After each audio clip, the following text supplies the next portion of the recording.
Oke, Sampurasun, Sampurasun. Assalamualaikum warahmatullahi wabarakatuh. Terima kasih kepada Akang Teteh, Ibu Bapak sekalian yang sudah hadir di acara diskusi malam ini. Sesuai yang sudah diagendakan, sekarang kita akan membahas perihal rezeki, jodoh, dan mati di tangan siapa. Nah, tapi sebelum masuk ke materi diskusi, saya akan menyampaikan dulu informasi, ya, beberapa informasi seputar profil Ra ya. Untuk yang belum tahu ini mah, Ra itu selama ini bergerak di bidang treatment alam ya gitu. Jadi kita itu berupaya untuk bagaimana bisa memahami alam ini bekerja, berproses dan sebagainya lah. Nah, setelah itu ketika kita sudah memahami itu, akhirnya kita mencoba meneliti bagaimana cara untuk mentreatmentnya begitu. Nah, selama ini kita kegiatan yang sudah berjalan selalu mengadakan event penguatan molekular tanah ya di Patahan Lembang dan gunung-gunung sekitarnya. Itu yang terjangkau secara fisik ya. Kalau di yang jauh-jauh itu biasanya secara astral begitu. Seperti tentang megatrust itu yang perlu juga diwaspadai. Kita juga selama ini sedang memantau begitu. Selain kita berupaya mentreatment alam, kita juga berupaya bagaimana manusianya juga bisa terpelihara dengan baik lah begitu, dengan melakukan kegiatan bakti sosial secara rutin. Terus informasi lainnya tentang proyek percontohan yang sudah pernah kita sampaikan. Kita kan pernah membeli sebidang tanah di daerah Ciamis. Nah, itu kita akan pergunakan sebagai proyek percontohan hal-hal yang sifatnya mandiri. Baik dari kesehatan mandiri, pangan mandiri, teknologi mandiri, dan lain-lain begitu. Itu kita sedang berjalan sedikit demi sedikit. Kemudian kita juga sekarang itu sedang mencoba ngulik apa yang ngulik itu ya? Ya intinya ngulik lah, ngulik generator listrik ya begitu. Kita sedang mencoba membuat generator listrik sederhana ya, yang cakupannya masih kecil gitu. Itu yang tujuannya adalah sebagai energi alternatif ketika suatu saat misalnya sumber energi listrik utama tidak ada, misalnya PLN udah tidak ada dan sebagainya lah begitu. Maka kita sudah mempersiapkan dari sekarang. Selanjutnya kita akan masuk ke materi diskusi malam ini, yaitu berbicara seputar rezeki, jodoh, dan mati, yang itu masih misteri. Ada di tangan siapa sih? Kan katanya di tangan itu, katanya di tangan ini dan sebagainya lah begitu. Untuk mempersingkat waktu, saya langsung lempar ke Kang Rocky untuk langsung membahas materi diskusi malam ini. Mangga Kang, waktu dan tempat dipersilahkan. Ya, siap, Batur nuhun. Aduh. Kami Aya suantena, suaranya ada? ada Kang, ada. Jelas. Oke. Oke, sampurasun pada semuanya yang hadir, baik yang goib dan yang tidak goib. Sing sarehat semuanya. Oke, hari ini kita bahas apa ya? Lupa lagi tadi teh. Rezeki, jodoh, mati. Apa-apa? Jodoh, rezeki, jodoh, sama dan kematian ya? mati. Ya, Oke. kematian. Oke.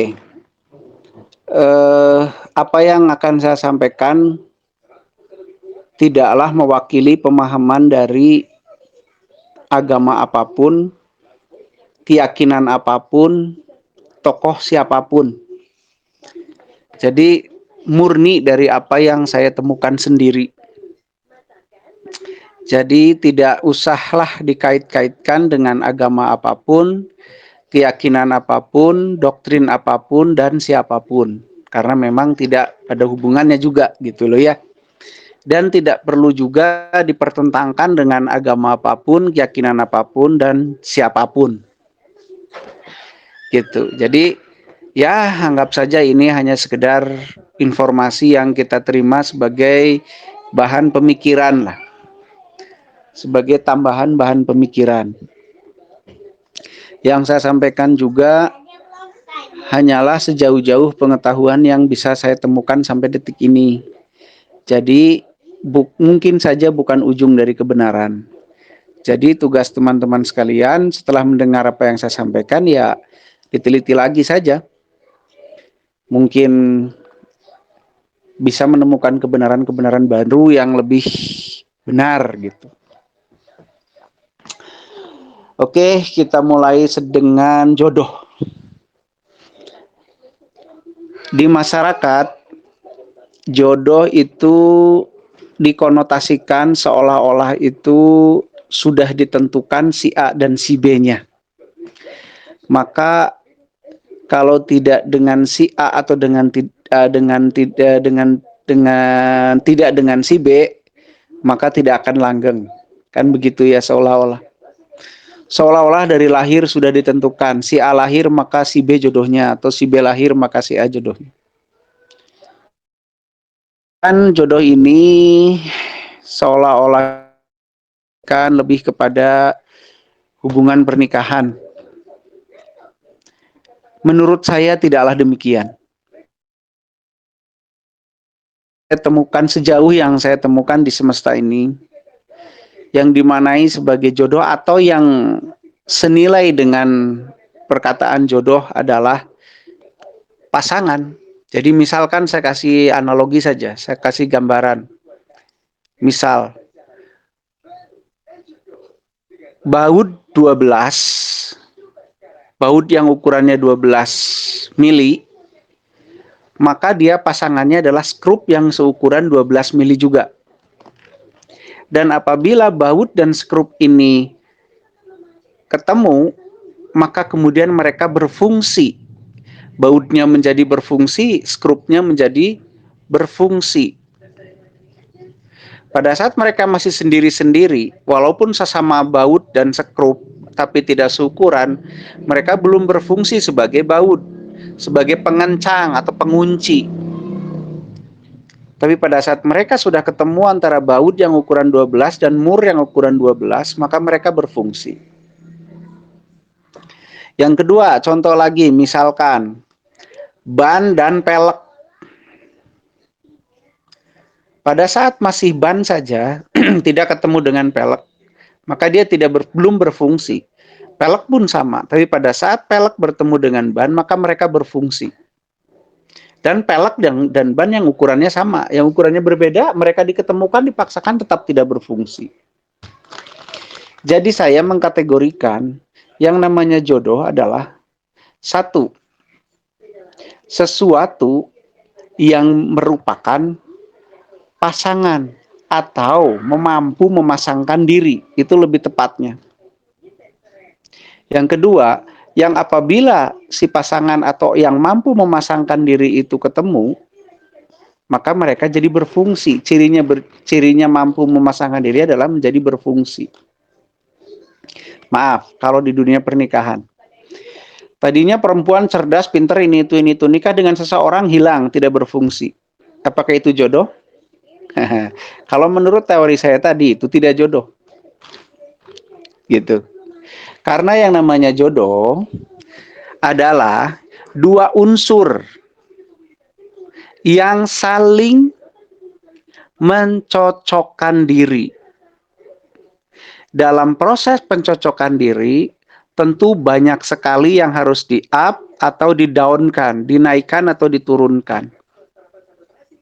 Nah, jadi berjodoh artinya adalah pada saat dua individu atau dua unsur itu menjalankan saling mau merubah dirinya untuk menjadi pas.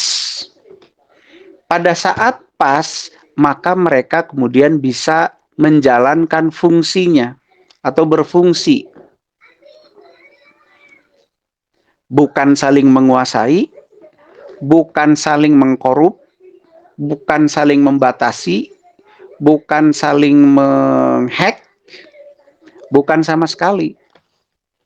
Tapi justru mengeluarkan fungsinya masing-masing. Karena masing-masing mampu saling mencocokkan diri. Jadi kalau begitu, kalau berhubungan dengan jodoh dalam makna perkawinan, kalau orang nanya, jodoh saya ada berapa? Ya, seorang satu planet ini berkemungkinan menjadi jodohnya dia. Asal terjadi saling mencocokkan diri. Misalkan laki-laki A frekuensi otaknya 20. Perempuan B, si perempuan frekuensi otaknya 15. Tapi kalau mereka saling berkolaborasi, saling mampu mencocokkan diri, maka mereka menjadi satu frekuensi atau minimal dekat frekuensinya, maka jodoh lah. Tapi kalau tidak, maka pasti ada yang mengalah atau kalah. Gitu kan ya, ada yang lebih dominan, yang kalah atau mengalah. Akhirnya kalau bahasa Sundanya awet rajet. Awet rajet itu ya berantem terus. Apakah itu jodoh? Menurut teori saya bukan itu jodoh. Jadi jodoh di tangan siapa? Di tangan individunya, bukan di tangan Tuhan. Tuhan mah mengatur mekanismenya, yaitu apa? Bahwa manusia diberikan kemampuan untuk saling beradaptasi, saling menyesuaikan diri, itu mekanismenya. Tapi mau tidaknya kan gimana manusia? Jadi jodoh itu di tangan manusia. Apakah yang dinikahi sekarang udah pasti jodoh? Belum tentu. Lihat saja prosesnya. Apakah terjadi saling mencocokkan diri? Apakah terjadi saling bersinergi? Apakah kemudian membuat dua orang ini jadi berfungsi? Atau sebaliknya, membuat salah satu fungsi itu hilang. Hanya fungsi seorang yang dominan. Dengan alasan bla bla bla bla bla bla. Dengan alasan bakti, dengan alasan apapun. Tapi ada satu orang yang menguasai, itu mah bukan jodoh atuh, itu mah pemaksaan. Kemudian ada salah satu orang yang terpaksa, walaupun dia mau. Halo, ada? Nah, sekarang udah ada. Ada ya. Ya, Oke, tadi sampai mana? sampai satu memaksa, satu mendominasi. Oh iya. Kan sekarang yang berkembang di masyarakat Indonesia terutama yang saya dengar gitu ya. Yang kasus sampai ke saya kan kalau di dunia rumah tangga itu kan ada satu yang mendominasi, yang katanya pemimpin, yang satu lagi yang diposisikan sebagai pelayan kan begitu. Kurang lebihnya seperti itu kan. Bahkan yang diposisikan sebagai pelayan seolah-olah kemampuannya dikebiri. Menjadi potensi-potensinya dikebiri dengan alasan untuk bla bla bla bla bla. Itu mah bukan jodoh atuh yang kayak gitu mah. Yang kayak gitu mah penindasan terselubung. Karena sejatinya blueprint manusia mah pasti memberontak dengan itu dan pasti tidak suka. Pasti tidak nyaman. Cuman karena doktrin ditakut-takuti kalau nggak begini kamu begitu, kalau nggak begini nanti begitu, akhirnya dia memaksa dirinya untuk menerima. Tapi itu namanya terpaksa. Dan itu bukan jodoh. Itu pemaksaan. Yang namanya jodoh adalah dua individu atau dua unsur yang dengan sukarela saling menyesuaikan diri, saling menyocokkan diri, sehingga apa? Sehingga dua-duanya menemukan fungsinya sesuai dengan blueprintnya gitu.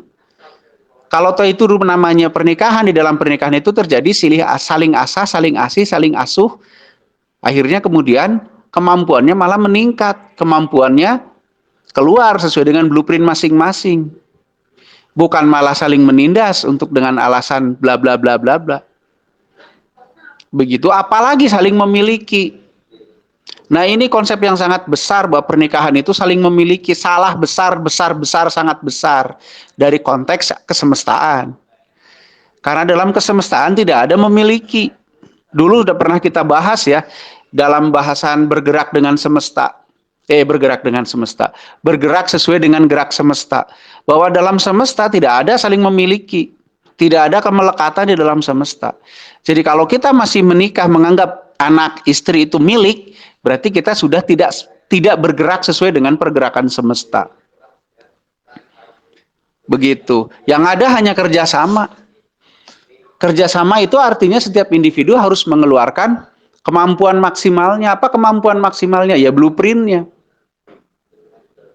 Jadi itulah jodoh dalam konsep hubungan rumah tangga. Kalau dalam pekerjaan juga sama.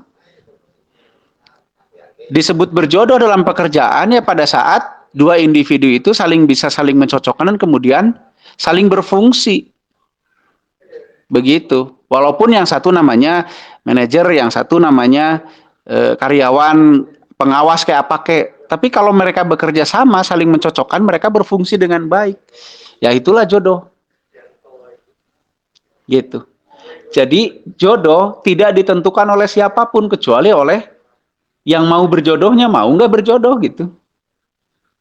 Jadi tidak ada setema lain jodoh nak. Jadi cerai. Benar, karena tidak saling mencocokkan diri jadi cerai. Tapi tidak ada jodoh yang ditulis dari lahir. Gak ada. Semua kejodoh adalah proses mencocokkan diri sehingga menjadi cocok. Dan karena cocok, akhirnya dia bisa mengeluarkan potensi-potensinya sehingga menjadi berfungsi dua-duanya itu. Begitu. Itulah jodoh. Jadi jangan lagi mengatakan si itu jodohnya si A, si ini jodohnya si B. Belum tentu. Atau jodoh di tangan, langsung aja ngomong gak apa-apa ya, jodoh di tangan Tuhan. Tidak. Jodoh di tangan manusia sendiri. Tuhan nggak ngatur saya kawin sama siapa, nggak ngatur. Jadi jodoh di tangan manusia sendiri. Apakah dua manusia ini mau saling menjodohkan dirinya, mencocokkan dirinya sehingga cocok, sehingga karena kecocokan itu tidak ada yang tertekan, tidak ada yang tertindas, dan akhirnya pas. Karena pas itu kemudian masing-masing keluar potensinya dan menjadi berfungsi, atau sebaliknya. Jadi yang disebut perjodohan itu seperti apa? Perjodohan itu bukan memaksa seseorang untuk dipilihkan orang lain, bukan. Perjodohan itu mestinya adalah membuat orang lain saling mencocokkan diri, saling mengenal, saling mencocokkan diri. Bisa nggak mencocokkan diri dengan frekuensi ini? Kalau nggak bisa ya sudah jangan. Gitu. Jadi yang namanya perjodohan itu mestinya seperti itu. Di dalam bahasa Arab ada ta'aruf. Ta'aruf juga saling mengenal apa yang dikenali. Yang dikenali harusnya muka dan telapak tangan kan begitu ya di dalam sebuah kabar gitu. Kenapa muka dan telapak tangan yang boleh dilihat? Muka itu identitas, telapak tangan itu karya atau rekam jejak. Jadi kalau kita ingin memilih seseorang menurut budaya Arab atau ajaran dari Arab dikatakan lihatlah wajah dan telapak tangannya. Lihatlah identitasnya, identitas itu pemikiran, apa segala macamnya, perangai dan seterusnya, dan lihatlah tangannya. Tangan itu simbol dari karya. Bukan benar-benar dilihat wajah dan tangannya, bukan begitu. Nah, itu salah paham juga tuh. Tapi dilihat wajah artinya identitasnya. Identitas itu maksudnya adalah cara berpikirnya, kualitas berpikir, kualitas bagaimana dia beradaptasi, kualitas ini, ego dan seterusnya, itu wajah. Telapak tangan itu menggambarkan karya atau rekam jejak dia kayak bagaimana gitu. Nah, itu maksudnya ya. Jadi dari kalau kita udah bisa ngeliat gitu, kita bisa, wah kira-kira saya sanggup nggak mencocokkan diri dengan orang yang karakternya begini, proses berpikirnya begini, emosionalnya begini, rekam jejaknya begini, saya bisa nggak kira-kira mencocokkan diri? Kalau nggak bisa jangan, angkat tangan gitu.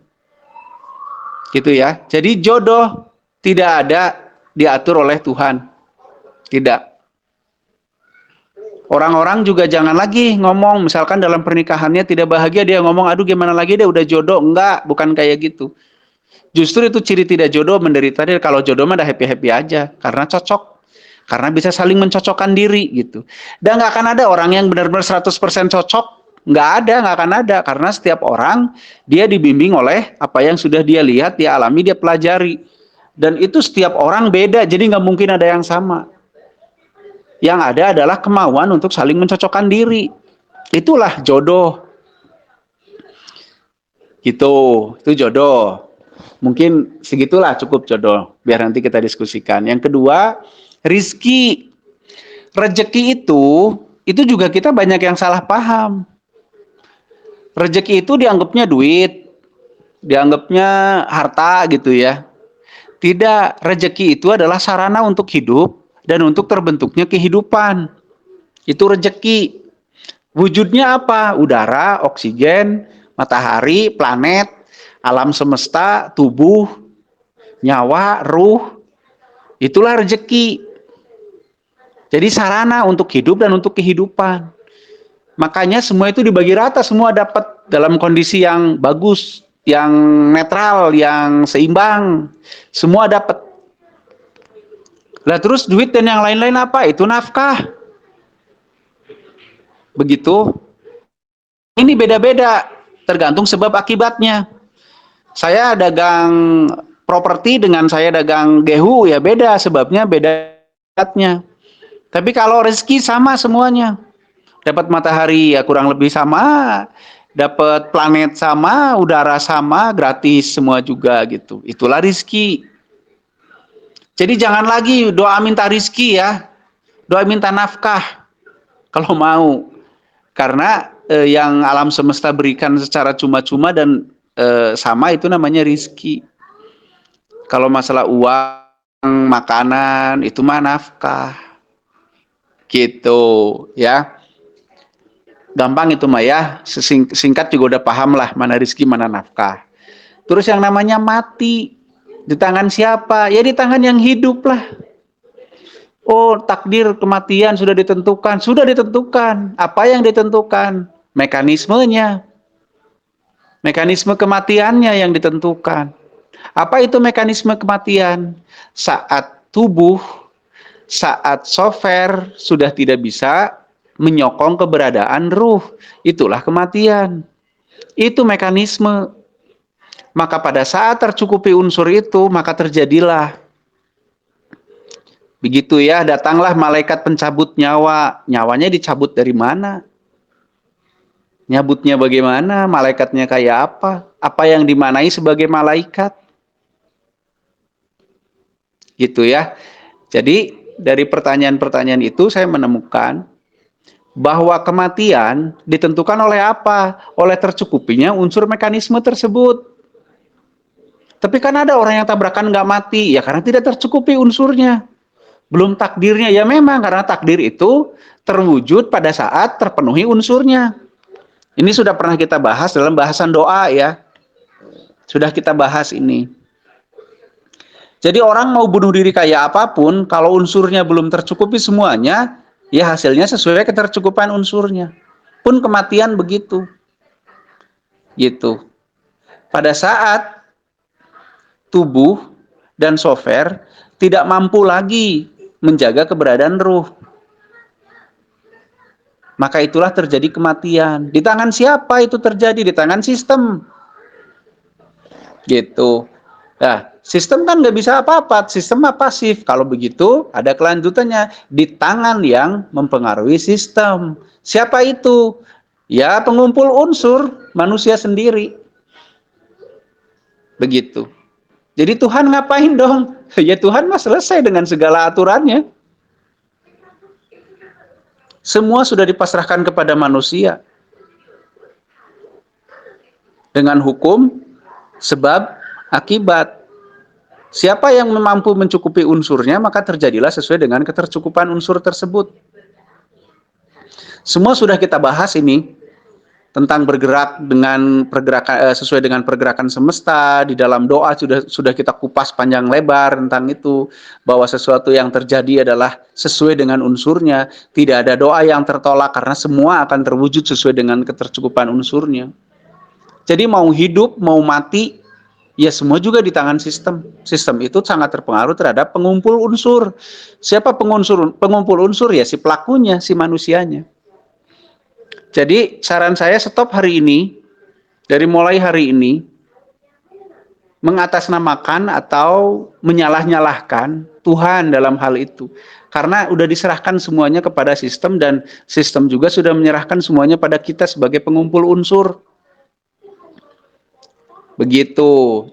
Ya, jadi kita ulangi, yang namanya jodoh adalah pada saat disebut jodoh, pada saat kedua individu atau kedua unsur ini bisa saling mencocokkan diri, sehingga terbentuklah kecocokan, dan karena kecocokan tersebut, dua unsur ini bisa saling berfungsi, bisa berfungsi sesuai fungsinya.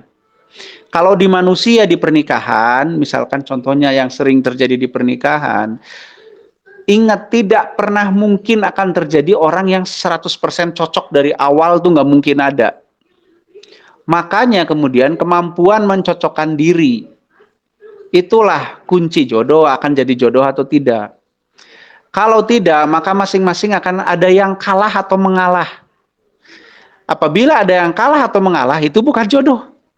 Itu mah pemaksaan, karena ada kalah atau mengalah. Walaupun nggak ada perceraian, wah itu jodohnya abadi ya, bukan, itu kekalahannya abadi. Begitu ya. Cirinya tersebut terjadi jodoh adalah dua individu bisa berfungsi sesuai dengan blueprintnya. Kalau memang si perempuan blueprintnya A, ya dia jadi A karena didukung, didorong, dimotivasi, disaranai oleh suaminya. Pun begitu suaminya gitu. Dan seterusnya. Jadi kalau di rumah tangga sekarang belum terjadi begitu, berarti belum jodoh. Terjadi masih pemaksaan. Nah, silahkan sesegera mungkin berproses untuk berjodoh. Gitu. Masalah rizki itu adalah sesuatu yang diberikan oleh semesta untuk hidup dan kehidupan. Wujudnya seperti angin, udara, air, planet, matahari, oksigen, dan seterusnya. Itulah rizki.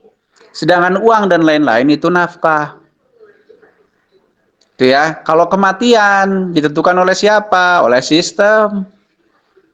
Sistem ditentukan oleh siapa? Oleh unsur yang terkumpul, yang terpenuhi. Unsur itu dikumpulkan oleh siapa? Oleh perilaku manusia. Kalau begitu, kematian dan kehidupan ditentukan oleh siapa ya? Oleh manusia itu sendiri. Ada yang bisa umur panjang, ada yang umur pendek, semua juga ditentukan oleh unsurnya. Tapi ada yang sakit nggak mati-mati, yang sehat tiba-tiba mati, dan umur mah siapa yang tahu? Ya memang nggak ada yang tahu umur mah, karena keterkumpulan unsurnya juga nggak tahu. Bagi yang tidak tahu, kalau yang tahu mah ya tahu. Kenapa yang sakit parah nggak mati-mati gitu misalkan ya? Karena belum tercukupi unsurnya ya, entah apa unsurnya tinggal diteliti. Stop juga tuh kebiasaan serba tidak mengamati dan tapi mudah ngomong gitu. Saya sendiri sih memang kalau lagi ngobrol sama orang suka iya sih. Itu sebenarnya ya hanya supaya untuk mengimbangi obrolan orang tersebut gitu. Tapi kalau dibahas ya panjang lebar. Kenapa orang yang udah orang yang udah sakit parah lama tapi nggak mati-mati dan seterusnya? Kenapa orang yang sehat tiba-tiba tabrakan mati gitu ya? Ya itu unsurnya tercukupi apa enggak? Tercukupi untuk apa dan seterusnya. Tapi jangan tanyakan bab malaikatnya ya. Kalau saya bab jawab nanti malaikatnya nanti malah jadi panjang lebar. Jadi saya tidak melayani pertanyaan apa itu malaikat gitu ya. Kalau mau tahu apa itu malaikat nanti kita ngobrol khusus. Nah sekarang mah kita bahas itu dulu. Ya mungkin gitu dulu Kang Pepi untuk memicu diskusi. Silahkan. Ya, silahkan. Barangkali ada yang mau ditanyakan. Sesi tanya jawab udah dibuka. Silahkan, manfaatkan. Kalau enggak pertanyaan-pertanyaan yang udah ditulis kan banyak ya itu. Gimana ini admin apakah dicatat? Ya, nanti saya cek dulu, Kang. Oke. Emang yang lain pada kemana ini teh? Yang ini Kang, yang dari kotak saran. Kenapa? Yang dari kotak saran. Yang dari mana ya? Di imah tetangga kayak cokot we lah. Siap. Ya ini ada yang lain bisa ada yang nanya dulu. Yang lain bisa ada yang nanya dulu. Kalau nggak ada boleh dibacakan dulu. Mungkin sedang mencari jodohnya. Ini katanya bagaimana menjadi self-aware. Apa tuh self-aware? Itu kayak Tupperware apa gimana? Ini kayaknya mah war. Self-aware caranya ya itu. Caranya melatih kesadarannya yang kayak tadi. Terus weh. Gitu. Cok, lanjut. Apa? Bisikan dalam hati yang susah ditolak katanya. Siapa yang bisik-bisikin dalam hati? Tahu siapa tah? Bisikan dalam hati kita harus jawab dulu. Satu bisikan, yang kedua hati. Hati teh naon? Hati teh liver. Dan liver mah nggak bisa dibisikin, itu udah celian, nggak ada telingaan. Jadi hati, yaitu pikiran sendiri. Begitu. Jadi Siapa yang membisik-bisiki pikiran sendiri? Ya pikiran sendiri juga, karena lintasan pikiran itu entah berapa miliar dalam satu detik. Lah bagaimana biar bisa kendalikannya? Ya diperhatikan, disadari dulu pikirannya. Nanti kita bisa mengendalikan bisikan-bisikan itu, bisikan setan yang ngerukutuk itu. Terkutuk. Ya lanjut. Terus apa ya? Oh ini stres dan cara penanggulangannya. Stres ya tinggal jangan stres. Ya harus dipahami dulu stres itu apa. Nah, apa Stres adalah kondisi di mana dia sudah merasa tertekan. Karena kenapa tertekan? Karena dia punya persoalan, kemudian dia salah penyikapan, menjadi masalah kan ya? iya. Setelah menjadi masalah, dia salah penyikapan lagi, malah menjadi stres. Setelah stres, salah penyikapan lagi, menjadi menderita. Gitu. Kalau biasa Jadi biar aja mah nggak bakalan stres ya. kalau biasa aja, kalau persoalan itu kan teknis. Iya. Masalah itu rasa. Kalau dalam persoalan teknis dia mampu menyelesaikan dan berpikir teknis sehingga selesai, nggak jadi kan stres. Tapi karena udah jelas persoalan itu teknis, disikapi dengan rasa, ya nggak nyambung dong, kan gitu. Jadilah masalah buat dirinya. Terus Nah si sudah rasa itu tahu jadi masalah, nggak nyari ilmu, nggak nyari apa, malah dirasain tuh permasalahannya. Jadi stres. Jadi biar nggak stres apa? Diawali dari memahami bagaimana konteks persoalan, bagaimana memahami persoalan dulu, melihat persoalan, kemudian bagaimana mendatangkan solusinya dan seterusnya. Gitu. Udah kita mah ada soal utang yang ada malah pusing. Emang utang lunas sama pusing? Kan enggak ya? Gitu. Tak gitu, itu salah penyikapannya. Wong punya utang malah pusing, ya nggak lunas-lunas. Punya utang harusnya semangat bekerja untuk bayar utang, itu baru. Wong punya utang malah stres, malah pusing. Lanjut. Cerdas sendirian atau bodoh bareng-bareng? Dua nana kita bener. Lanjut. Penglihatan. Maksudnya apa tuh penglihatan? Nah, nggak tahu Teh Puji nih yang nanya penglihatan apa. Gimana Teh Puji maksudnya penglihatan? Saya kali Kang Sorry, Puji. Kang, I'm sorry. Oh ya, penglihatan tuh maksudnya apa Kang Am? Ya, penglihatan kan bisa dilihat dengan mata, apa maksudnya dengan mata ya, dengan batin kan gitu maksudnya gitu. Penglihatan kan ada. Ya tergantung objek yang dilihatnya, Kang. Kalau objek yang dilihatnya adalah materi, sesuatu yang bisa memantulkan cahaya, maka alat tangkapnya namanya bola mata. Karena bola mata itu fungsinya untuk menangkap pantulan cahaya.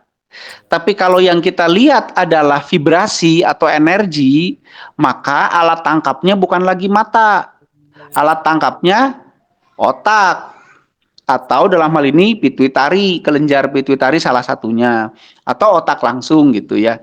Nah jadi atau yang mau kita lihat itu hanya bisa diraba, ya alat penangkapnya kulit gitu. Tapi yang jelas yang namanya proses penglihatan adalah pada saat kita menangkap apapun yang namanya trigger, bisa itu gelombang, bisa itu cahaya, bisa itu apa saja, dan alatnya sudah ada semuanya di tubuh kita. Kalau cahaya kita tangkap pakai mata, kalau itu gelombang suara kita tangkap pakai telinga, atau kalau itu gelombang sifatnya bau kita tangkap pakai hidung, kalau itu gelombang yang sifatnya frekuensi tertentu kita bisa tangkap pakai otak langsung, pakai kelenjar pituitari gitu kan. Jadi ya begitulah, tapi semua proses terjadi penglihatan sebenarnya di otak. Kalau alat-alat yang tadi mah hanya menangkap sinyal-sinyalnya saja atau sesuatu yang men-triggernya saja gitu, Kang Am. Oh, berarti awalnya dari otak gitu ya? Bukan awalnya dari otak, awalnya ya dari yang men-triggernya. Kalau cahaya, ya dari cahaya yang ditangkap oleh bola mata. Kemudian dikirim ke otak, ke virtual cortex. Jadilah bayangan di sana gitu kan ya, yang kita namakan penglihatan. mata. Kalau yang ditangkapnya gelombang, ditangkapnya lewat apa? Nanti proses penglihatannya, penerjemahannya juga di otak lagi. Gitu. Kalau dilihat dengan mata batin itu gimana tuh Kang ceritanya? Ya, mata batin itu kan pituitari atau Oh, gelombang-gelombang yang bisa ditangkap oleh otak langsung. berarti Dan namanya otak ya berarti. batin tuh maksudnya itu. Maksudnya itu gelombang gitu, yang tidak dohir, gitu kan? Yang tidak dohir, yang tidak lahir sifatnya, tapi batin. Berarti dari, berarti dari otak Heeh. gitu ya. Otak itu mah. Mata batin itu otak, gitu. Kalau ini kalau ngimpleng itu ngelihatnya otak juga berarti awalnya. Otak, iya, itu Otak. virtual cortex yang kerja setelah kita menangkap sinyal gelombang, Hmm, gitu. oh, terima kasih Kang. Yuk, sama-sama. Mangga yang lain ada pertanyaan? Sok Atau berkait jodoh, maut, dan rezeki, atau berkait apa saja. ini ada Assalamualaikum. Waalaikumsalam. Mangga. Ini mau bertanya dulu yang masalah penglihatan. Hmm. Nah, saya tuh agak sering-sering ya ngelihat, nggak tahu kayak partikel udara, nggak tahu partikel apa. Dia tuh bentuknya bulat-bulat, tapi di dalamnya tuh kayak kristal es gitu. Terbangan aja Bergerak-gerak nggak dia? di semua sudut lah. Di Iya, semua kayak, bergerak-gerak nggak? Pada saat ngicip bergerak dianya. iya, kayak terbang, Iya, kayak ada yang naik, iya, ada yang iya. turun gitu. Iya, iya, iya. Itu kotoran. Jadi itu Hmm, memang alamiah. Itu saya nama ilmiahnya saya lupa apa gitu ya. Tapi itu hmm, sebenarnya jenis kotoran. Jadi itu bukan sesuatu yang sifatnya metafisika, bukan. bukan ya. Itu di Google ada deh cari. Saya lupa namanya. Waktu itu saya pernah baca di Google bahasa ilmiahnya apa gitu.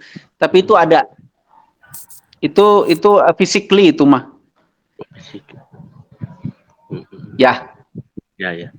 Sama oke. satu lagi kan, Sok. masalah jodoh, masalah jodoh ya. Hmm. Ya, kalau selama perjalanan saya sekarang nih sama istri kan udah 10 tahun nih. Nah, Hmm. dari pembahasannya itu terikat, bener, ada kaitannya gitu. Hmm. Emang kita tuh harus bisa saling mengerti lah, saling mengisi lah gitu ya. Iya. Emang dari awal tuh kita buat menyamakan dari segi frekuensinya itu nggak gampang, emang ada Iya. prosesnya kan. Hmm. Tapi lambat laun kita nih sebagai Cerai. Oh kayak enggak, saya lah, kirain. kayak istri, sebagai laki-laki tiba-tiba punya komitmen, istri itu apa sih gitu kan ya. Apa Nah, dong menurut Akang istri apa coba? ya kalau sekarang yang saya dapat partner hidup Ya, saya sip. gitu Mm-mm. gitu. Nah, kalau yang saya dapat, nah dari situ, oh saya berarti emang harus bisa mengisi kekosongan dia harus bisa mengisi kekosongan saya. Jadi intinya keterikatan antara si A sama si B tuh emang benar-benar harus sama gitu, harus terhubung lah sebenarnya. Oh gitu. Terus kalau Kayaknya misal Akang sudah meneliti potensi-potensi dia belum? kalau masalah meneliti belum. Nanti diteliti ya, dikembangkan potensinya. Ya, cuman kalau masalah dari segi karakteristiknya sedikit-sedikit udah mulai ketangkap gitu. Sudah ketangkap ya? Good. Ya. Bagus. Nah, nah berarti kan dari segi jodoh ini kan kita kan diusahakan bisa nggak nih memposisikan kita menyamakan frekuensi kita dengan si pasangan. Nah, Iya. berarti di situ ada permainan ego juga dong. Iya, iya tuh. Tapi kebanyakan permainan nafsu sih, bukan permainan ego. Hmm. Hmm, hmm, hmm. Akang sudah tahu bedanya ego dan nafsu? Kalau saya mah masa kalau ego makan ibaratnya kan keakuan ya gitu ya. Oh tidak. Ya. Tidak. Hmm. Ego Kalau itu ya. kecenderungan untuk mempertahankan hidup. Hmm. Nah itu nanti ini lagi aja cek lagi di grup RA juga nanti ya. Karena itu dulu udah pernah dibahas. Cari aja nanti ya. Kalau bahasan ego dan nafsu. Ya lanjut gimana Kang? Jadi istrinya sekarang mau nambah atau gimana? Enggak, maksudnya Oh ya enggak. Ya.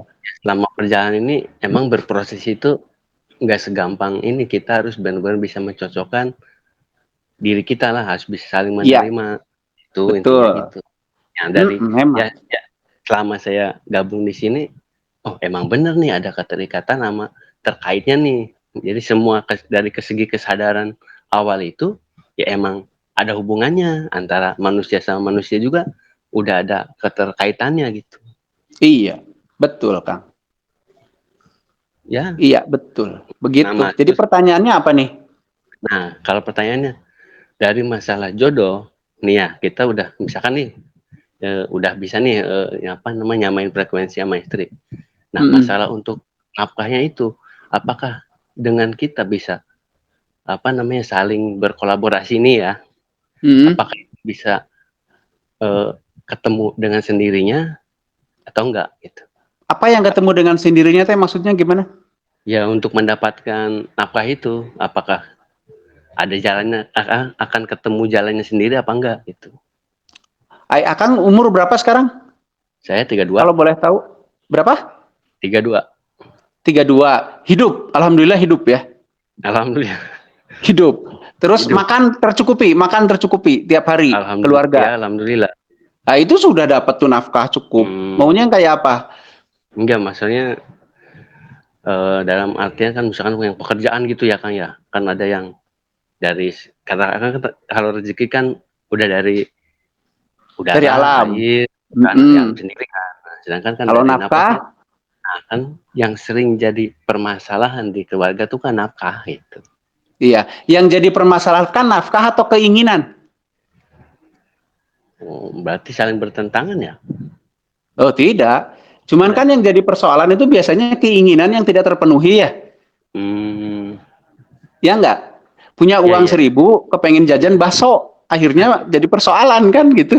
Kalau punya uang 1.000, jajannya kepengennya moring, nah tidak jadi persoalan. Tapi yang jadi persoalan itu punya uang 1.000, kepengennya jajan bakso, jadi persoalan.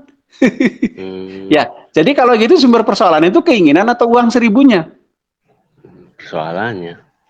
Iya, yang jadi persoalannya apa? Uang 1.000-nya atau keinginannya? Berarti keinginannya. Keinginannya tidak menyesuaikan diri dengan keadaannya kan begitu ya? Ya. Nah, jadi tidak ada persoalannya dibuat-buat sebenarnya.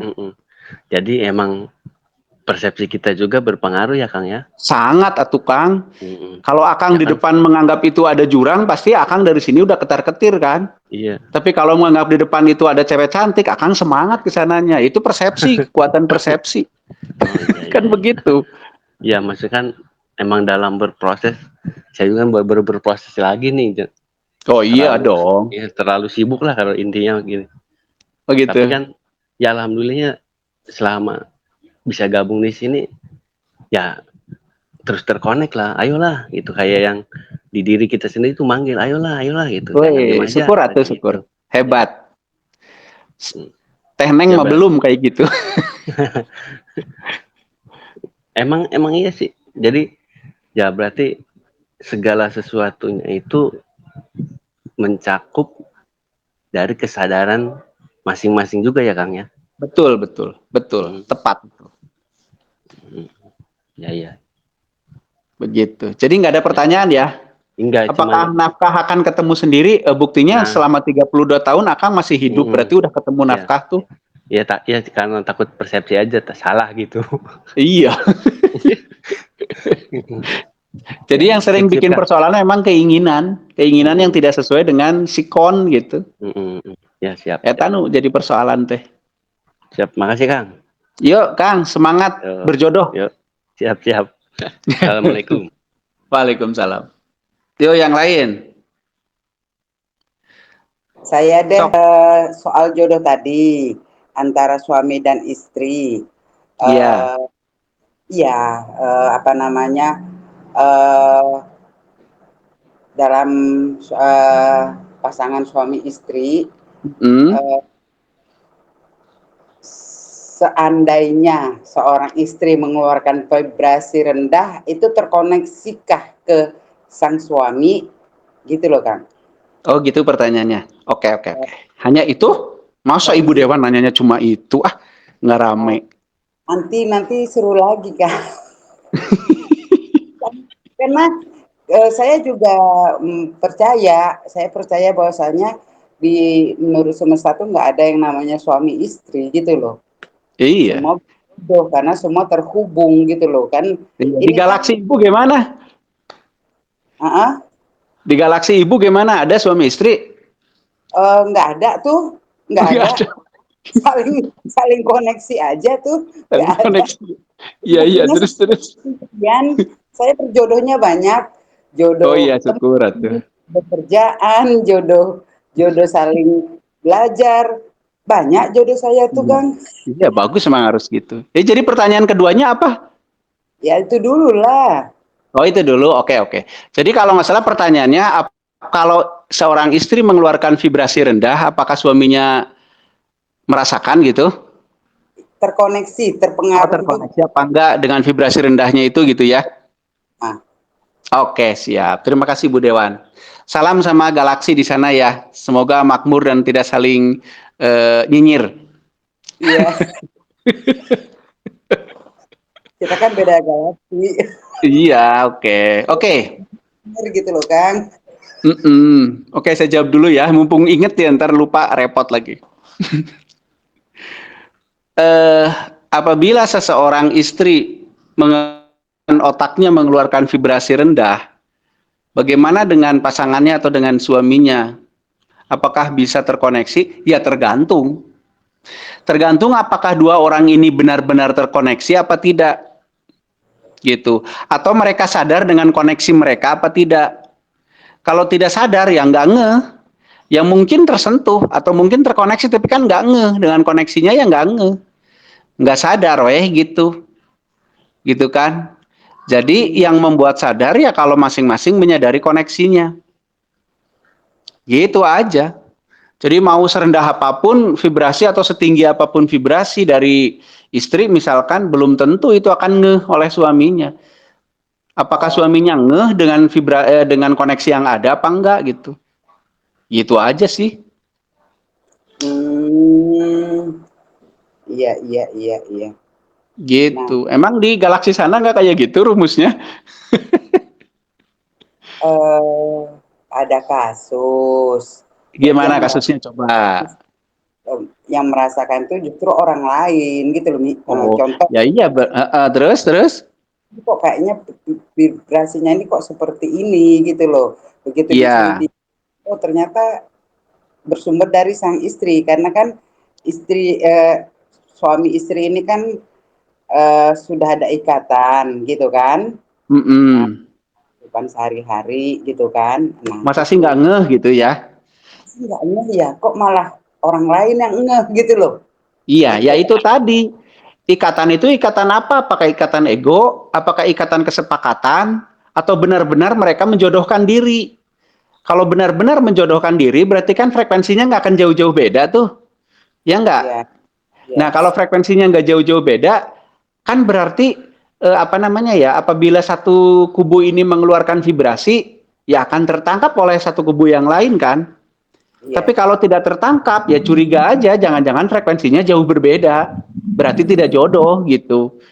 Kok tertangkap oleh orang lain? Itu akan tertangkap oleh siapapun yang yang sadar dengan koneksi yang ada gitu.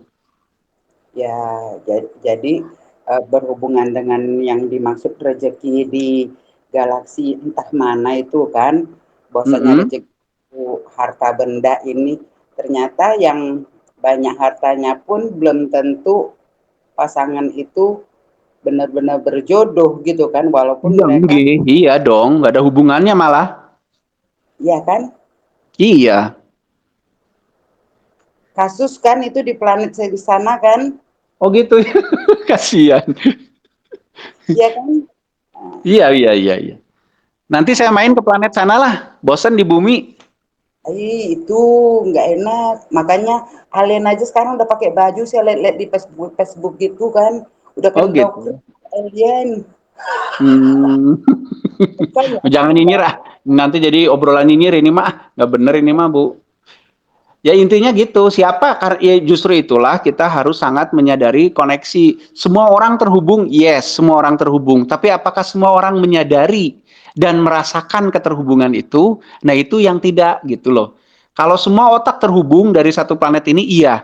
Tapi apakah kita merasakan keterhubungan, menyadari keterhubungan itu apa enggak gitu? Kan sudah ada ikatan perkawinan, ya ikatannya sih perkawinan, kesepakatan. Bukan ikatan batin, ya batin itu kan gelombang otak maksudnya ya. Bukan Ya. ikatan gelombang otaknya, tapi cuma ikatan di atas kertas. Ya malah yang terjadi kan mungkin saja pemerkosaan, pemaksaan, penindasan seperti itu kan bukan jodoh gitu. Nah, itu vibrasi yang dikeluarkan itu dan diterima oleh orang lain lah istilahnya kan di luar pasangan itu melalui getaran ya Kang ya. Iya dong, kan gelombang itu bergerak itu menghasilkan vibrasi atau getaran. Oh ya, dah itu saya lagi membedakan frekuensi vibrasi getaran ini dari mana hasilnya gitu loh Kang. Nah, sok diteliti, pasti nanti ada objeknya yang mengeluarkan getaran itu. Getaran itu getaran terjadi kan karena ada perpindahan ya, perpindahan posisi.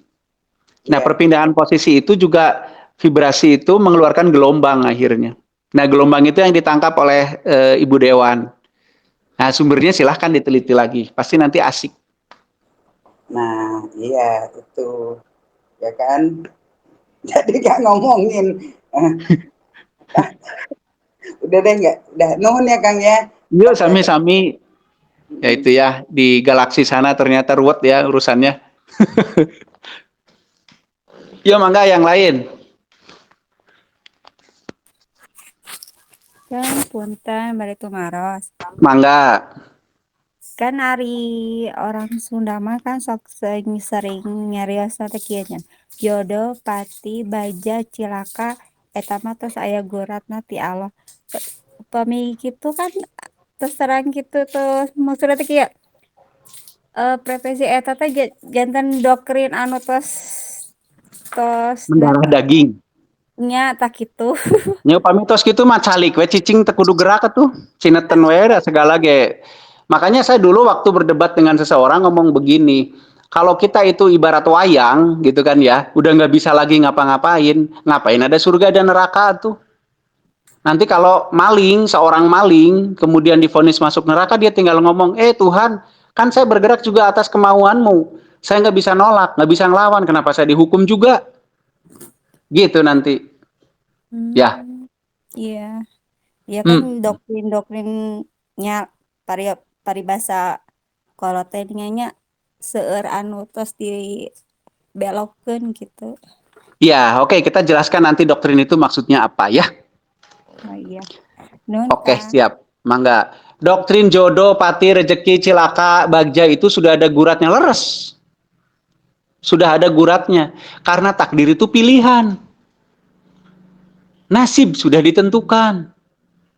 Oke, untuk membayangkan begini, coba masing-masing kita semua melebarkan tangannya. Coba yuk, biar paham yuk. Coba lebarkan semua tangannya, kelima jari kita dilebarkan. Coba dilihat, 5 jari kita lebarkan. Ujung-ujung jari kita itulah takdir. Jadi kalau kita memilih belum ya. Ujung-ujung jari kita itulah takdir. Sedangkan bentuk-bentuk jari kita itulah nasib. Kan jari kelingking lebih pendek daripada jari manis lebih pendek daripada jari telunjuk lebih jari tengah lebih tinggi daripada jari itu. Nah, jari telunjuk lebih pendek juga dari jari tengah, jempol lebih pendek dari jari telunjuk. Kalau kita memilih nasib jari telunjuk, maka ujungnya sampai situ. Kalau kita pilih jari tengah, ujungnya sampai situ, takdirnya sampai situ. Kalau kita pilih jari manis, ujungnya sampai situ. Nah, bentuk-bentuk jari panjang pendeknya itulah nasib, sedangkan ujung jari adalah takdir. Itu sudah diguratkan, tapi bentuknya pilihan, terserah kita memilih yang mana. Memilih jempol, memilih jari manis, memilih jari telunjuk, ujungnya sudah ditentukan. Kalau kita minum arak tiap pagi, maka ujungnya sakit. Udah ditentukan itu mekanismenya. Kalau kita ngelindesin kepala ke rel, ujungnya paeh, mati, itu sudah ditentukan. Kalau tercukupi unsurnya, unsur itu berada di mana? di alur. Alur itu sepanjang dari pangkal jempol sampai ujung jempol, itu alur. Jempolnya sendiri itu nasib. Ujung jempolnya adalah takdir. Begitu. Jadi semua memang sudah diguratkan, tapi bentuknya masih pilihan. Nah, disitulah kenapa kita dikasih otak dan akal untuk memilah dan memilih. Memilih mana yang kira-kira takdirnya paling pas dengan yang kita mau. Misalkan, oh saya kepengen yang paling panjang jarinya, berarti mana dong? Diteliti dulu dengan akal kita dan seterusnya. Oh ternyata jari tengah. Biar sampai ke ujung harus bagaimana? Harus ke sana, ke sini, itulah alur. Begitu. Kalau tercukupi semua unsurnya, sampailah kita di ujung jari tengah yang tinggi itu, itulah takdir. Takdir itu sesuatu yang, takdir itu berasal dari kadar, sesuatu yang terkadar, sesuatu yang sudah terukur. Terukur itu maksudnya tercukupi segala unsurnya. Itu sudah ada ukurannya masing-masing. Kalau kepengen teh manis yang manis banget, berarti kadarnya 2 sendok gulanya. Itu takdir. Satu yang terukur gitu. Jadi memang sudah diguratkan sama yang membuat kehidupan, tapi bentuknya pilihan. Disalahmanai dengan malah ada sudah ditentukan. Jadi kalau rezeki mah moal ka mana cenah rek gawe kumaha ge ari jatahna 2 sendok mah 2 sendok we, tidak, anak muda tidak begitu. Begitu loh ya. Jadi dibelokin maksudnya tuh ke situ oleh orang-orang yang malas sebagai pembenaran untuk tidak melakukan apa-apa. Begitu. Jangan ya, jangan begitu. Oke, yang lain. Ya silahkan, masih ada kurang setengah jam lagi. Kang, Assalamualaikum. Mau tanya lagi, Kang. Ya sok. Kang Doni nanya terus nanti lama-lama suruh bayar. Iya, nunggu gajian. Gimana? Setiap frekuensi itu kan nggak satu, Kang ya, nggak alam aja, tapi hewan juga ya, Kang. Itu aja. Oke, apapun yang di dalamnya ada metabolisme, sehingga dia menghasilkan energi sel, listrik, energi sel lah ya, anggap aja begitu, dan itu kemudian melahirkan getaran di dalamnya, itu dia menghasilkan vibrasi itu menghasilkan gelombang. Gelombang itu biasanya main di frekuensi, menghasilkan frekuensi juga.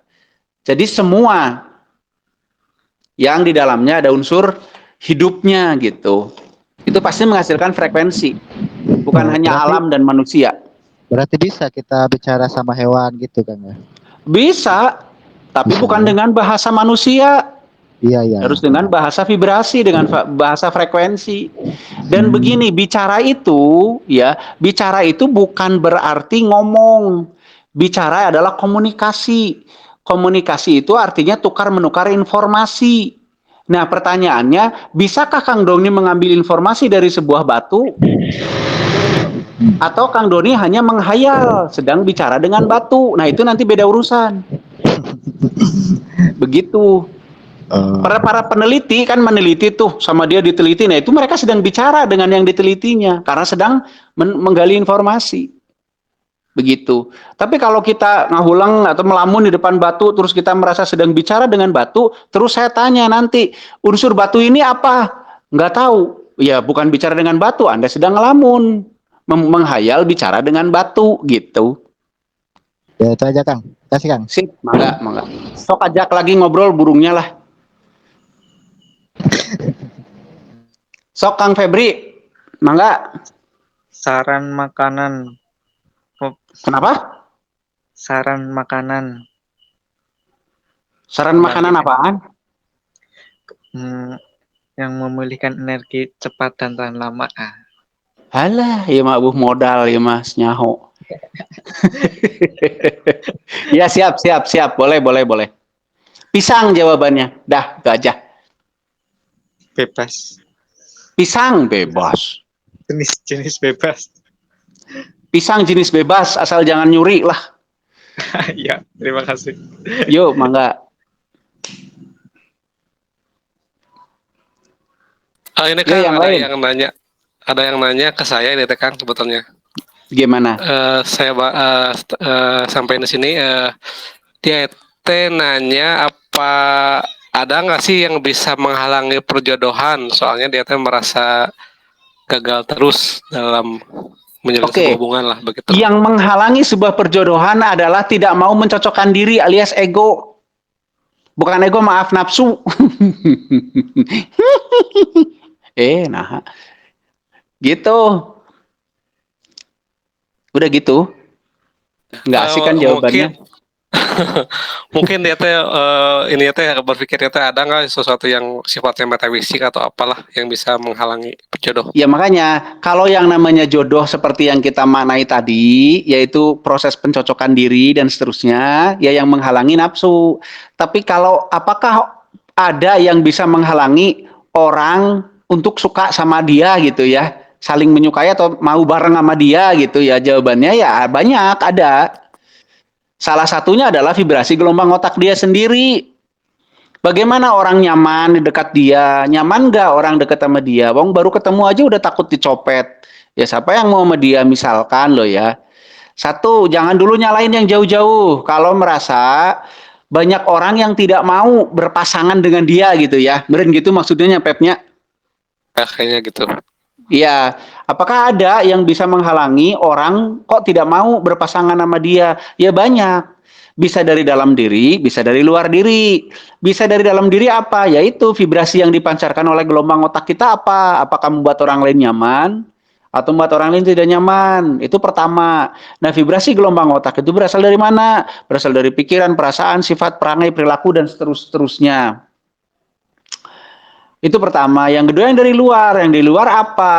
Bisa doktrin, bisa apa namanya juga. Kalau yang dari metafisik bisa nggak? Ya mungkin saja bisa. Bisa saja gitu. Vibrasi kita atau energi kita atau gelombang otak kita direkayasa sehingga tidak nyaman orang lain. Bisa saja. Tapi itu jarang terjadi gitu. Yang sering terjadi mah biasanya dari dalam diri begitu. Gitu Pep. Ya, sip. Berarti terjawab ya, Kang. Silahkan kalau mau nambahin tuh. Kang izin bertanya kan. Yang pertama masalah jodoh Kang, itu kalau yang jodohnya banyak tuh yang istrinya 1, 2, 3 atau apa itu gimana ya? Itu masalah. Terus jodoh. yang kedua? Yang kedua masalah kematian Kang. Ada kan orang yang telah meninggal tuh karena punya apalah itu ya, kedikjayaan atau apa. Terus mekanismenya itu gimana ya Kang? Kehalang atau gimana ya? Oke, siap. Ketiga. Oke, siap. Yang ketiga kan satu lagi. Itu yang rezeki ya Kang. Itu kalau kan air, cahaya itu rezeki. Itu yang airnya itu kebanyakan kan jadi banjir kan, itu jadi musibah ya Kang. Itu gimana kan? Oke, terus siap. Ya gitu Oke, aja. siap. Oke. Terima kasih Kang. Sama-sama.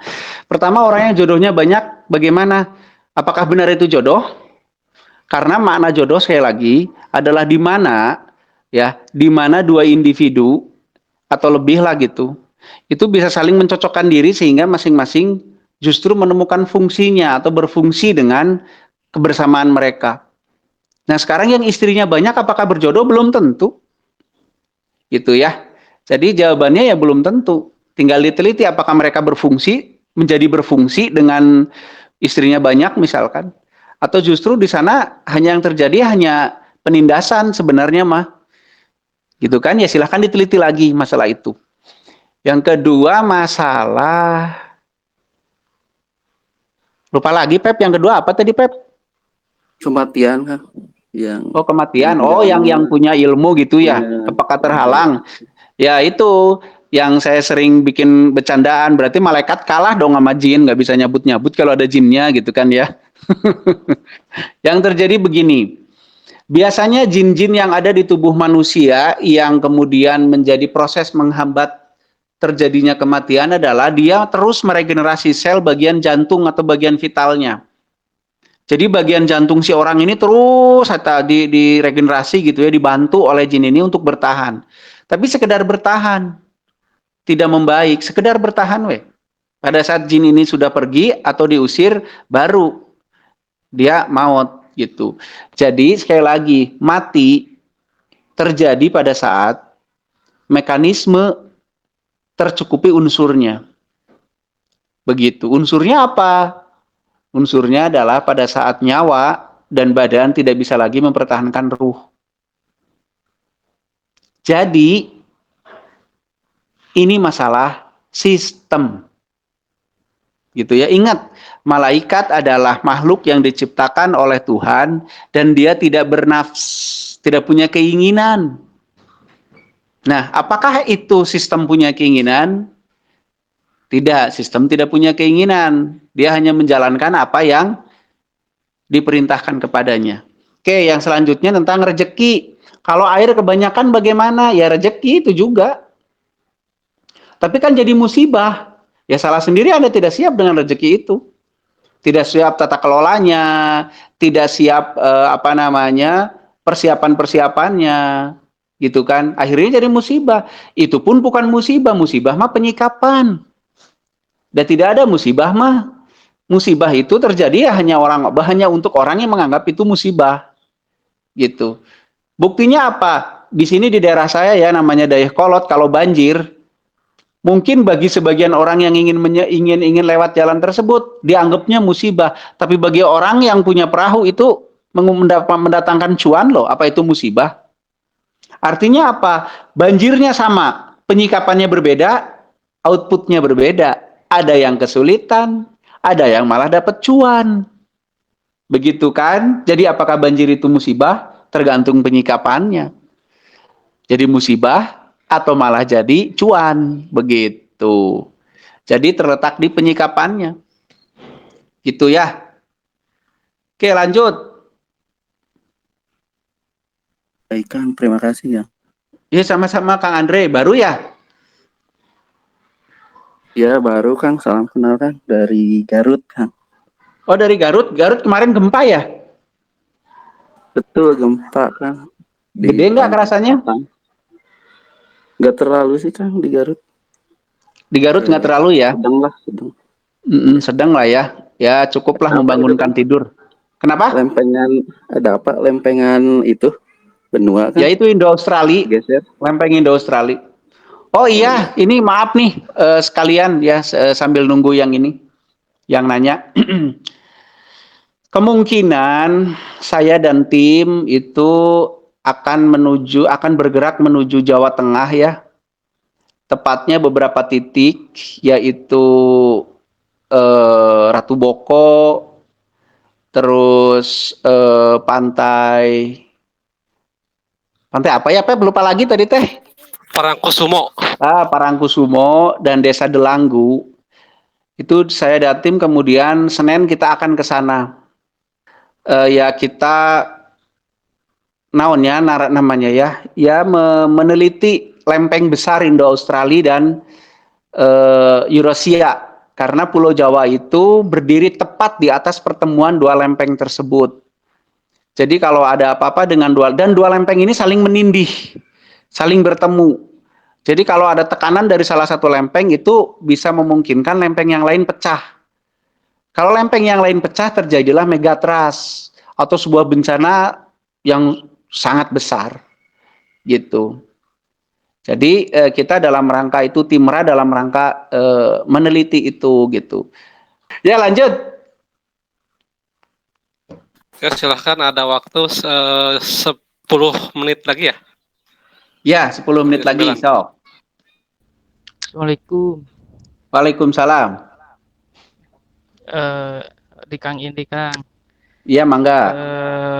Tadi atas iya sih perkawis penglihatan tentang penglihatan ya tadi ya saya juga suka melihat ada yang bulat-bulat gitu kayak mun eta mah kayak cai ibun gitu kan. Iya. Bulat-bulat. Nah, emang itu kayak terbangan. Berarti itu kan itu ya kotoran ya Kang. Ya itu kayak kotoran gitu.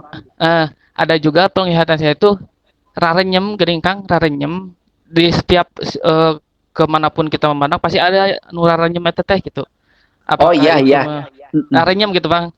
Nah ya, itu tahu. Memang unsur apa gitu. Itu teh pertanyaan ini teh muncul dari saya umur 5 tahun itu. Tapi saya juga bertanya ke teman, "Tah katingali teh eta nu ngarannyem nu mana nu mana?" Gitu.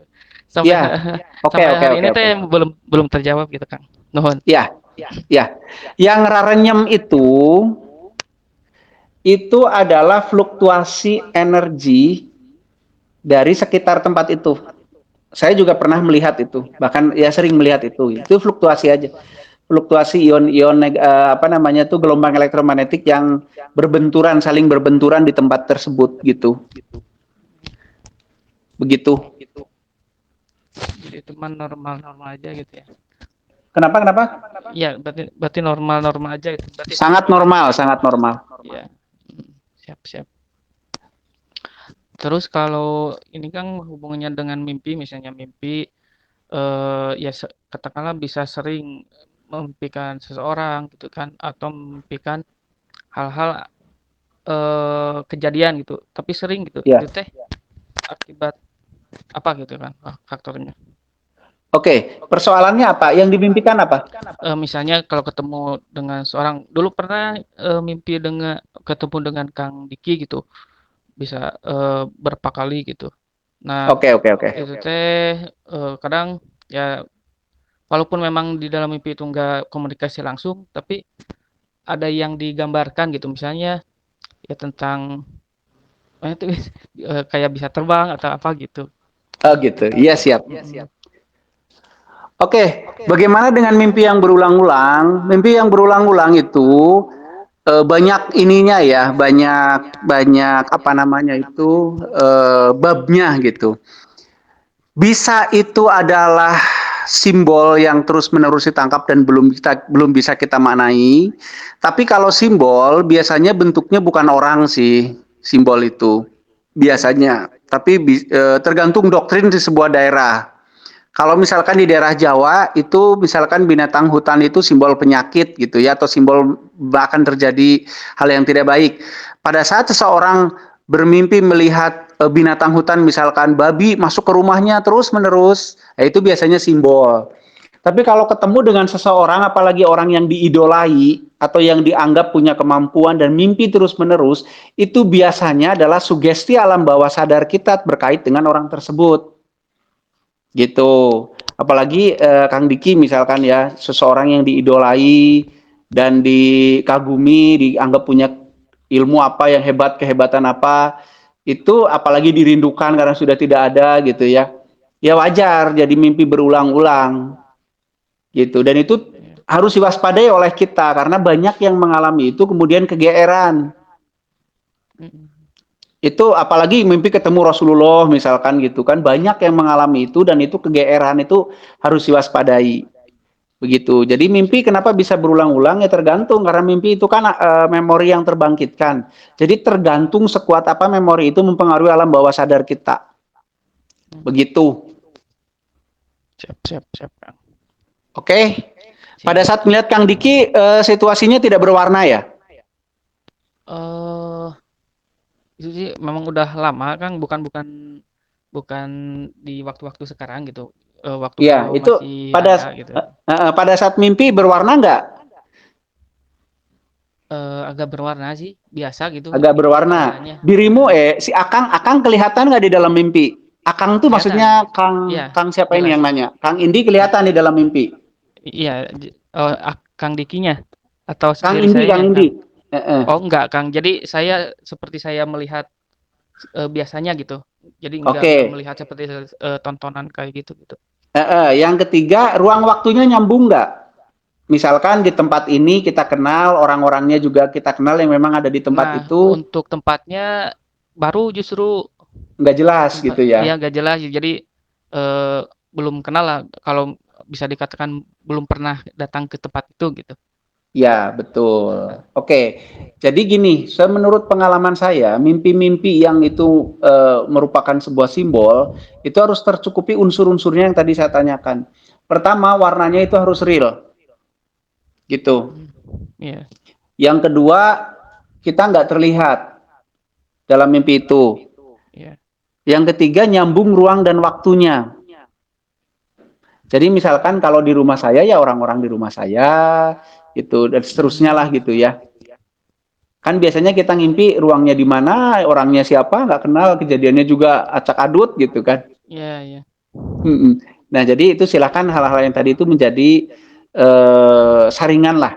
Apakah ini mimpi termasuk mimpi yang informasi, apakah mimpi ini yang memang hanya sekedar kerinduan misalkan gitu ya, atau mimpi yang hanya sekedar ngaco, itu biasanya si saringana eta, apakah dia ruang waktunya pas, apakah dia warnanya realitas, apa kemudian kita nampak atau tidak di mimpi tersebut gitu. Nah, gitu-gitulah. Ya, kalau tercukupi semua unsurnya dan kita biasanya tidak pernah lupa dengan mimpi itu, nah itu kemungkinan sebuah simbol gitu. Ya. Begitu, Kang. Yang paling sering mah dulu ini Kang, tapi nggak ketemu Kang Diki sih. Yang paling sering mah, jadi saya tuh bisa terbang ya dengan bisa terbang terus kayak yang melayang di udara gitu. Terus ya itu teh sering, tapi kondisinya tuh beda-beda, tempatnya beda-beda gitu. Ya mudah-mudahan sih bisa terbang beneran lah, saya doain. Jadi nanti saya mau pulang ke Jawa tinggal naik gitu. Tinggal naik. gratis. Ya, ya gitu Kang, lah. sebentar sebentar. Iya gitu, sok diwaspadai we nya. Mohon. Mangga. Sok yang lain. Ya, silakan 3 menit lagi. Assalamualaikum, Kang. Waalaikumsalam. Ini Kang mau nanya tentang kematian. Setelah mati, kita tuh kemana? Nah itu aja Kang. Maunya kemana, Kang? Ya kan katanya ada surga dan neraka gitu. Apakah benar gitu? Intinya makanya sih.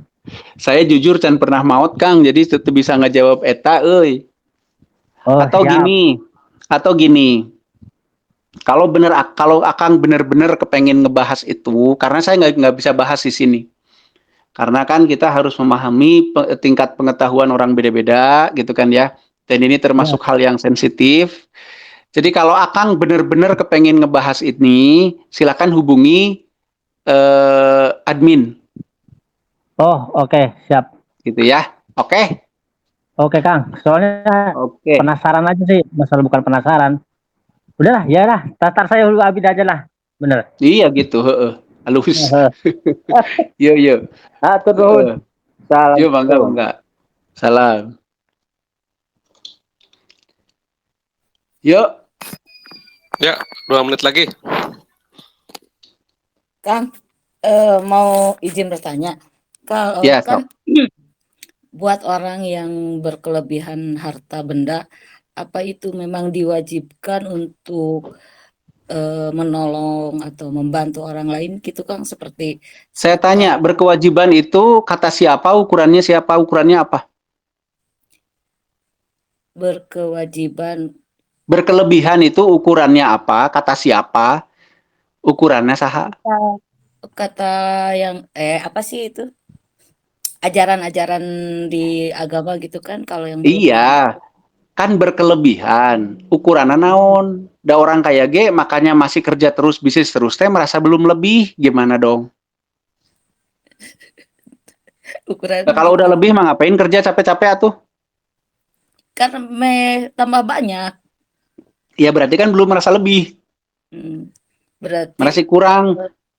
Berarti tidak berkewajiban, wajib oke gitu nolong. Ya wajib yang sudah lebih mah. Cuman pertanyaannya siapa yang sudah merasa lebih? Iya sih, belum ada semua merasa. Ayo ya, kumaha. Ya. Ya, kalau disebut kaya, mungkin banyak orang yang merasa kaya. Tapi kalau merasa dia lebih, ya kalau merasa udah lebih mah nggak akan nyari-nyari. Bahkan yang belum lebih deh, yang merasa cukup juga udah cukup mah nggak akan nyari-nyari lagi. Tinggal bersyukur, tinggal berterima kasih. Kalau masih minta-minta melulu mah masih kurang. Begitu kan ya? Betul nggak? Iya. Nah, kalau kita sudah merasa cukup, jangankan merasa lebih, merasa cukup, yang ada kita akan terus bersyukur. Apalagi kalau sudah merasa lebih, kita pasti akan dibagi-bagikan. Itu mah otomatis Teh Neng. Ya, Teh Neng kelebihan kain juga dipotong ya, kelebihan baju dipotong kan, bajunya? Ya, betul. Betul nggak? Mm-mm. Kelebihan utang dibayarin utangnya. Kelebihan harta otomatis itu pasti dibagikan, nggak usah disuruh-suruh. Yang namanya kelebihan mah tidak bermanfaat buat dia, pasti dibagikan. Iya, iya, betul. Pertanyaannya, siapa yang merasa sudah berlebihan? Faktanya orang yang sudah punya banyak pun masih nyari, lebih galak lagi nyarinya. Berarti dia belum merasa lebih, dia masih merasa kurang. Kita aja tiap hari, lihat aja yang kita lakukan kepada Tuhan, kan minta melulu. Berarti kita belum merasa cukup, kita masih merasa kurang. Jadi alamiahnya, sifat mental alamiahnya, kalau yang berlebihan pasti dibuang. Betul tidak? Betul. Contohnya kayak tadi, Teneng dapat beli baju kegedean, pasti dipotong. Iya. Gitu kan? Beli celana kepanjangan, dipotong. Gitu. Nah, masalah duit gimana? Masalah harta gimana? Ya itu tadi, berarti orang itu belum merasa berlebihan, sehingga dia nggak mau ngasih. Begitu. Nah, sekarang yang harus dididik itu justru merasa cukupnya. Nggak usah disuruh-suruh ngasih dah. Kalau dia udah merasa lebih mah pasti dikasih, itu mah alamiah. Gitu kan? Yang harus dididik justru merasa cukup. Begitu loh. Nah, kalau orang sudah lebih apa punya kewajiban, dia nggak akan mikir wajib tidak wajib. Membuang bagi yang sudah merasa lebih, itu menjadi kebutuhannya, bukan kewajibannya. Kayak Teneng tadi ngerombak levis yang kepanjangan, kan merasa kebutuhan, bukan kewajiban kan? Iya. Iya, harusnya begitu. Teng, teng, teng, teng, teng, teng, teng, teng. Siap. Gitu ya? Ya, So, katu. Gimana Kang J? Mau di stop di sini? Ya, maka Takung kan udah jam 9 lebih. Ya, bisa kemalaman atau akangnya bisa istirahat terus. Dikat aja ya. Ya, mangga. Kalau masih ada pertanyaan yang belum tersampaikan, ditulis saja. Nanti di obrolan hari Sabtu kita bahas, dibacakan oleh apa namanya tuh admin. Oke, kita simpulkan dulu ya. Saya tidak bermaksud menyalahkan, mengkritisi, merubah apapun yang sudah diyakini oleh masyarakat luas, itu mah silahkan. Jodoh, menurut apa yang saya temukan, itu artinya adalah seorang, dua orang, tiga orang, atau lebih, yang kemudian dia berusaha mencocokkan diri kemudian menjadi cocok. Karena menjadi cocok, menjadi pas, kemudian mereka bisa berfungsi. Contoh, roda motor, pasangannya motor. Kalau dia masih roda saja belum ketemu dengan motor, ya dia belum berfungsi sebagai roda, sebagai penggerak, alat gerak. Tapi pada saat dia bertemu dengan motor, motor yang belum ada rodanya juga belum bisa berfungsi sebagai alat transportasi. Tapi pada saat si roda dan si motor ini ditemukan, kemudian disetting, disetel supaya bisa bersinergi, cocok, kemudian barulah mereka bisa berfungsi masing-masing. Roda-roda berfungsi sebagai alat penggerak, motor berfungsi sebagai alat transportasi. Itulah namanya jodoh. Jadi kalau di dalam konteks rumah tangga kita, suami istri tidak setelah bersatu menjadi suami istri, tidak malah berfungsi sesuai dengan blueprintnya masing-masing, yaitu namanya bukan jodoh. Gitu loh. Biar jodoh bagaimana? Ya sok atuh disetel. Ada yang dinaikin, ada yang diturunin, ada yang dikurangin, ada yang ditambahin. Biar apa? Biar masing-masing bisa berfungsi. Gitu. Sesuai apa? Sesuai blueprint masing-masing. Maka yang di rumah yang terjadi ya proses apa? Silih asah, silih asih, silih asuh. Bukan silih menguasai, bukan silih memiliki, bukan saling memiliki, bukan saling menguasai, tapi saling mendidik, saling mengasah, saling mengasuh. Agar apa? Agar ujung-ujungnya dua orang ini bisa saling wangi, masing-masing wangi. Kenapa orang bisa wangi? Karena dia bisa berfungsi sesuai fungsinya. Begitu loh, bukan suami menguasai istri dengan tujuan suami istri kudu berbakti ke saya. Bukan begitu, itu mah penjajahan. Begitu ya. Justru suami punya tugas mengasuh, mendidik, ya kan, mengasahnya supaya dia bisa wangi, supaya dia bisa berfungsi dengan baik. Istri juga punya keharusan yang sama kepada suami, mendidik, mengasah, mengasuh supaya sang suami juga berfungsi, akhirnya dia jadi wangi. Itu jodoh. Rizki itu bukanlah duit, bukan harta. Rizki adalah sarana hidup dan kehidupan. Planet ini, matahari, udara, air, nyawa, badan, itu rizki. Gitu kan. Nah, kalau harta apa? Harta adalah nafkah. Begitu, makanya cari nafkah, bukan cari rezeki. Rezeki mah sudah dibagi. Begitu. Selanjutnya kematian. Kematian adalah sebagaimana kehidupan, sebuah proses yang ditentukan oleh mekanisme sistem. Itu akan terjadi apabila unsur-unsurnya terpenuhi. Jadi di tangan siapa? Ya di tangan pengumpul unsur. Tuhan hanya merestui. Wujudnya restu itu apa? Wujudnya restu adalah aturan atau mekanisme tersebut. Apabila terpenuhi ya jadi. Itu wujudnya restu. Mungkin gitu aja Pep ya. Hatur nuhun, terima kasih pada semuanya. Mohon maaf kalau ada bercandaan yang berlebihan ya Kang Doni ya. Mohon maaf sekali, terima kasih. Mohon maaf juga kalau seandainya pengetahuan saya ini menyinggung banyak hal ya gitu. Dan ini mah bukanlah kebenaran lah ya, ini mah hanya informasi saja. Gitu, silahkan diteliti ulang, dipahami ulang dan dikaji ulang. Kalau memang tidak cocok, ya silahkan buang saja gitu. Kalau ada kecocokannya silahkan diteliti lagi. Sampurasun, selamat malam. Kasadayana, hatur nuhun. Pes, mangga turun kepada Kang Rocky. Ya, begitulah materi malam ini yang sudah disampaikan oleh Kang Rocky. Semoga bisa dipahami oleh kita semua, bisa ditangkap intisarinya. Mudah-mudahan dari pemahaman itu kita akhirnya memiliki perspektif yang benar mengenai rezeki, jodoh, dan kematian. Begitu. Ya, karena sudah malam, silahkan istirahat.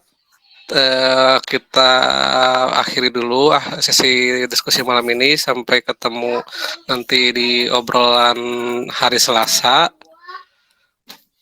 Ya, mangga hatur nuhun, sampurasun, sampurasun. Assalamualaikum warahmatullahi wabarakatuh.